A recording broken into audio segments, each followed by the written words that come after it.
Ertuğrul Bey'iniz nerede?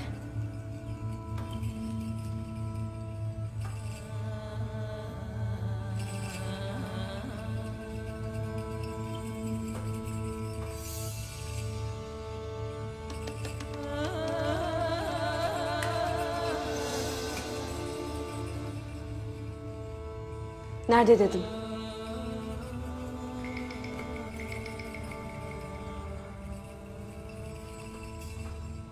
Obaya gitmiştir Halime Sultan. Durduramadık.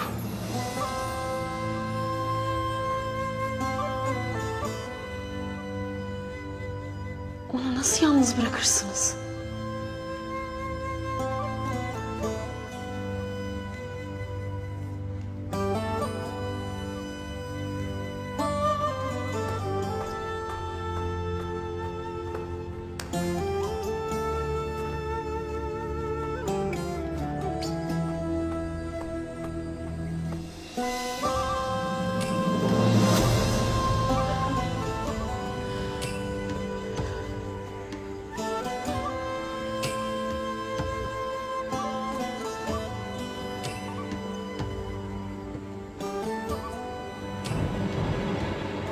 Ertuğrul Bey'in gereğini yapacaktır Halime kızım. Onu idam ederler Deldemir. Bilmez misin? Onu obada canlı koymazlar. Bu da bir savaş kızım. Bazen insan yalnız da kalsa, yaralı da olsa atının üstüne gelen orduya doğru sürer. Ertuğrul Bey'im vazifesini yapacak. Biz de. O obaya gidip adaleti savunacak. Biz de Konya'ya gideceğiz. Ertokuş'un vasiyetini yerine getireceğiz.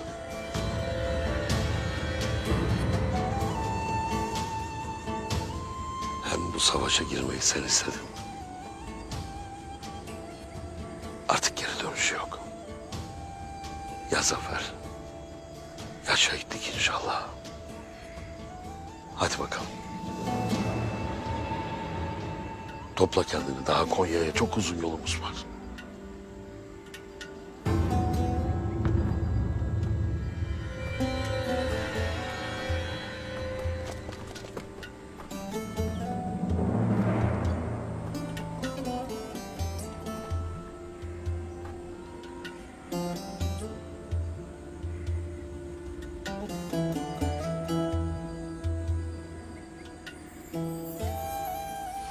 Herkes pusatlarını indirip çadırlarına çekilsin.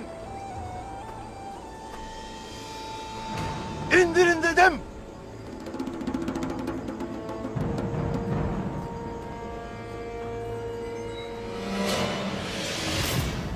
Bu mesele toyun meselesidir.